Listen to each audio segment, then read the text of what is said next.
विपिन जी, एक चीज ये बताइए, आपका एक लंबा अनुभव रहा है पत्रकारिता में, आपने भी देखा होगा इस पूरे नेक्सस को। क्या उन सियासतदानों को ये जो जरायम से संबंध रखने वाले लोग हैं, ये प्रभावशाली लोग हैं, क्या ये एक मुश्त वोट बैंक उपलब्ध कराते हैं? आखिर क्या ऐसा जो है लालच होता है कि ये जो खादी है वो इस तरह के अपराधियों के साथ साठगांठ करने को मजबूर हो जाती है?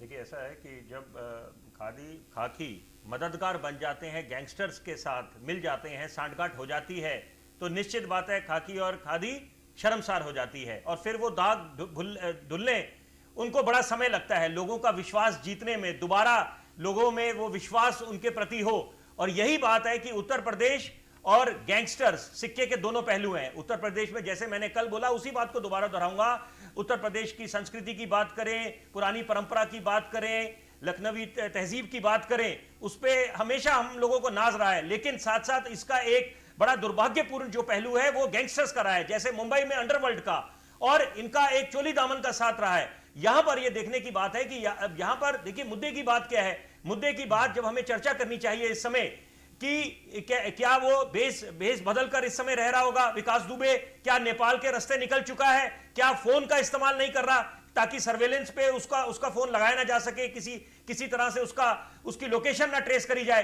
क्योंकि देखिए ये तो बात है कि पहले इंटेलिजेंस का अभाव था, जिसके कारण ये आंखों में धूल झोंक के, और यहां पर अभी भी वही बात है, जो पुलिस ने पहले गलती करी वही गलती दोबारा दोहरा रहे हैं। पकड़ने गए वहां पर 4 के बजाय 8 पुलिसकर्मी शहीद हुए। तो यहां पर क्या सीख ली गई है?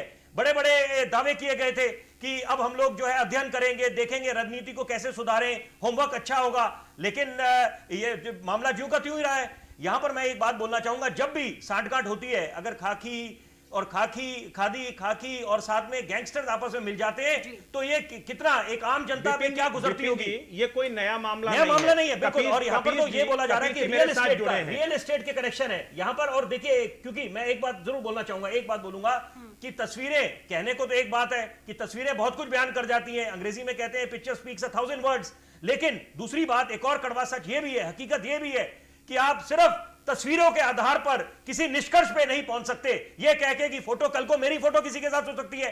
मैं भी एक पत्रकार हूं, 20-25 साल से पत्रकारिता के इस कार्य क्षेत्र में हूं, तो इसका मतलब ये नहीं, कई लोगों से मिलता रहता हूं, इसका मतलब ये नहीं कि सिर्फ एक चित्रों के आधार पर या तस्वीरों के आधार पर। लेकिन यह बात निश्चित है कि यहां पर इस समय राजनीति छोड़कर अच्छा यह होता कि आप एक संदेश देते, सही मामले में अगर आप श्रद्धांजलि देना चाहते हैं उन पुलिसकर्मियों को जिन्होंने अपनी जान गंवाई, या उन परिजनों के साथ आप साथ खड़े हैं, तो यहां पर राजनेताओं को, जितने राजनीतिक दल के प्रवक्ता यहां पर हैं, उन लोगों को ये एक उनका दायित्व बनता था कि कुछ ऐसी बात करें जिससे सही मामले में उनको श्रद्धांजलि दे पाए।